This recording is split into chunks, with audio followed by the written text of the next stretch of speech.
सम्मानित अध्यक्ष महोदय, मंच पर उपस्थित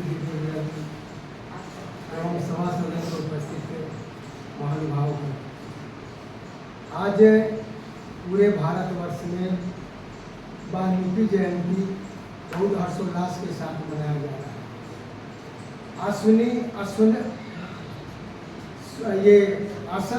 आश्विन महीना के शुक्ल पक्ष के पूर्णिमा के दिवस त्रेता युग के वैदिक काल में वाल्मीकि मुनि का जन्म हुआ था, आज ही के दिन। इसलिए हम तब से आज तक जयंती के रूप में इसको मनाते चले आ रहे हैं। वाल्मीकि जी जब वो क्रॉच पंछी के रूप में जब एक व्याधा के द्वारा नर क्रॉच को मारा गया और मादा क्रॉच जो है बिलख बिलख करके उनके विरोध में अपने प्राण त्याग दी, तब जो है वाल्मीकि ऋषि उस व्याधा को श्राप दिए और व्याधा को श्राप देने के बाद वो जब आश्रम में आए तो वो आश्रम में जो भारद्वाज उनका शिष्य था, वो कहे कि महात्मन आज आप बहुत चिंतित दिख रहे हैं। कहे कि हाँ, वास्तव में आज हम बहुत चिंतित हैं, इसलिए कि हमको क्रोध क्यों स्फुटित हो गया। मान लीजिए कि व्याधा क्रॉच पंछी को मारा तो हमको उनको श्राप नहीं देना चाहिए। उनको श्राप दे दिया मैंने कि जिंदगी जीवन भर आपको प्रतिष्ठा और शांति किसी क्षण प्राप्त नहीं होगी। ये क्रोध हमारे दिल में क्यों उत्पन्न हुआ, इसलिए हम चिंतित हैं। उसके बाद उनके अंतःकरण से स्फुटित हुई भावना कि हम एक ऐसे दिव्य महापुरुषों की रचना करें जो प्रेरणा स्रोत के रूप में पूरे विश्व में, पूरे भारतवर्ष में लोगों के लिए आदर्श रूप में वो स्थापित हो और उनका प्रेरणा पा करके लोग मोक्ष को प्राप्ति करें, लोग सद्गुण को अपनावे और समाज में एक नई संस्कृति का प्रादुर्भाव हो। ऐसे आदर्श महापुरुषों का हम रचना करना चाहते हैं। उनके जीवन गाथा को हम कविता में रखना चाहते हैं। तो नारद मुनि आए, नारद मुनि को उन्होंने आह्वान किया। नारद मुनि आए और उन्होंने कहा कि ऐसे महापुरुष जिसकी आप रचना करना चाहते हैं, जिनमें चारित्र का भंडार हो और जिनमें धनुर्विद्या हो, सामर्थ्यवान हो और सबके बावजूद भी उनमें इतना धैर्यवान हो और इतना सद्विचारी हो कि वो उनमें किसी तरह का क्रोध, किसी तरह का ये उद्वेग नहीं आ सके और उनमें त्याग बलिदान की भावना भी हो, उनमें करुणा भी हो, उनमें सारा चीज़ हो और वो प्रेरणाप्रद आदर्श के रूप में सारे जन समुदाय को दिखे। ऐसा व्यक्ति राम ही हो सकता है जिसका आप मुख्य भूमिका अदा करेंगे। उसमें एक मुख्य भूमिका के रूप में आपको भी अदा करना होगा और उस पर आप लिख सकते हैं। बाद में ब्रह्मा जी आए और कहे कि आप क्रॉच पंछी के व्याधा के द्वारा वेद देने के बाद जो आपके मुख से जो श्लोक का संस्कृत में जो श्लोक 8 अनुष्टुम छंद में जो व्यक्त हुआ, वो यूं ही नहीं व्यक्त हुआ। उसके मेरे कहने पर माँ सरस्वती आपके कंठ में निवास की और तब आपके द्वारा वो स्फुटित हुआ हुआ श्लोक ऐसे ही नहीं आया। और हम चाहते हैं कि आपने जितनी बड़ी तपस्या आपने की है और जितने बड़े आपने धर्म को अपनाया है, जितनी बड़ी आपने साधना की है, उसका प्रतिफल आपको मिलना चाहिए। आपने तो अनर्थ कर दिया। तीनों लोक में ऐसा कोई तपस्वी, कोई साधक महापुरुष ऐसा पैदा ही नहीं लिया, न कभी पैदा लेगा जो वर्षों वर्षों तक आपने राम राम कह करके इतना साधना रत हो गए कि आपके शरीर पर दीमक ने अपना घर बना लिया और वो आपको भान तक नहीं हुआ, आपको पता भी नहीं चला। इसका प्रतिफल आपको मिलना चाहिए। आप जुगान्तर तक इस धरा पर अमरत्व को प्राप्त करेंगे, ऐसी कृति आपके द्वारा रची जानी चाहिए।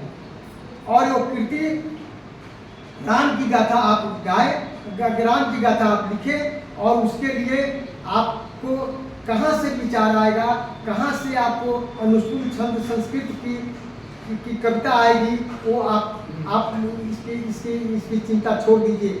माँ सरस्वती आपके मानसिकता में और आपके कंठ में विराजमान होंगी मेरे आदेश से, और उनके द्वारा आपके आप जो है रचना करेंगे, और तभी जो है वो राम जो है घर घर में व्याप्त होगा, जन जन के हृदय में व्याप्त होगा, और जन जन जो है मोक्ष का प्राप्ति पाएगा, जो लोग उस रामायण का अध्ययन करेगा।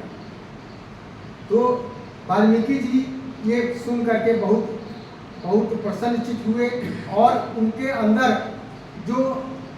जो माने धैर्यशीलता थी, जो माने उदारवादी जो नीति थी, वो उसको बहुत बड़ी तुष्टि मिली, और उन्होंने लिखना प्रारंभ किया।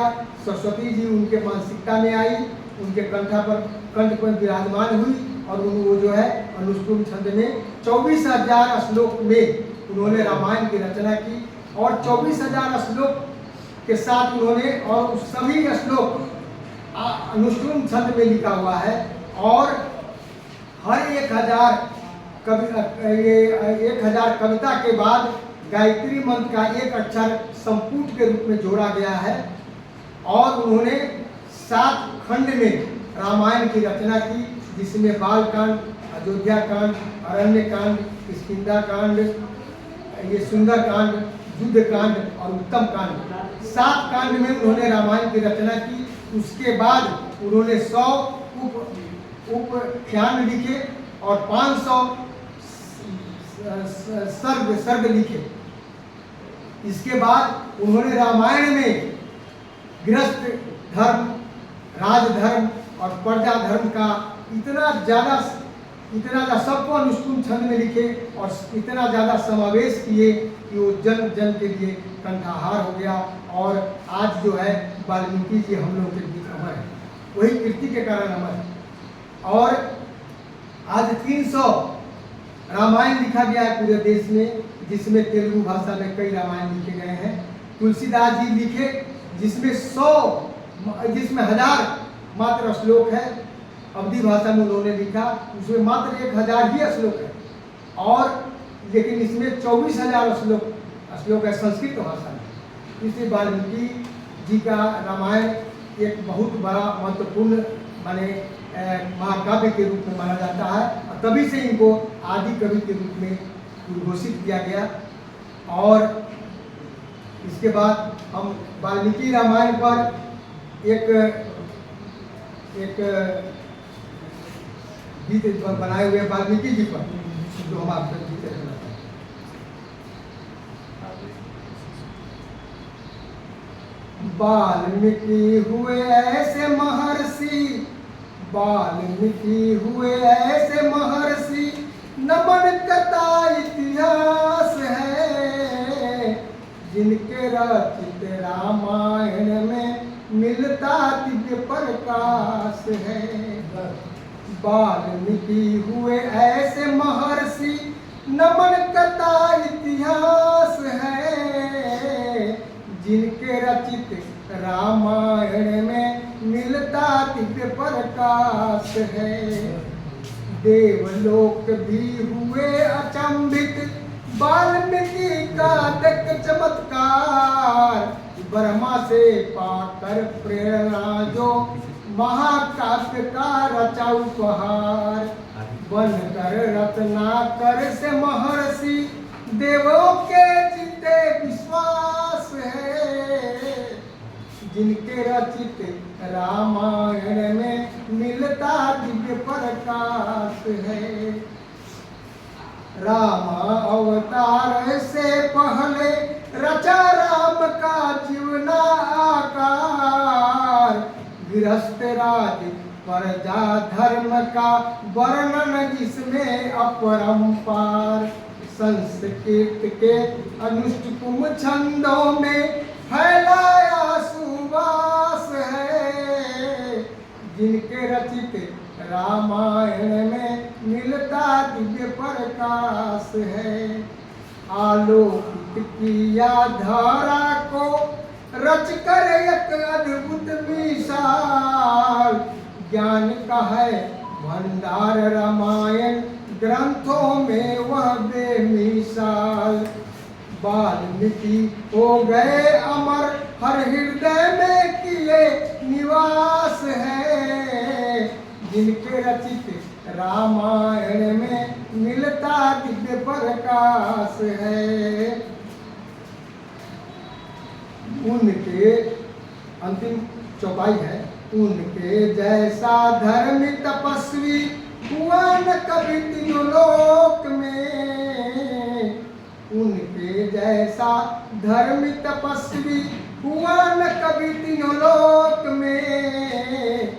हर दिन पे बनाया दीमक योग साधना के आलोक में। ब्रह्मा जी भी झुके जहाँ नस्त मस्तक हुए आकाश है, जिनके रचित रामायण में मिलता दिव्य प्रकाश है। वाल्मीकि हुए ऐसे महर्षि नमन करता इतिहास है, जिनके रचित रामायण में मिलता दिव्य प्रकाश है, जिनके रचित रामायण में मिलता दिव्य प्रकाश।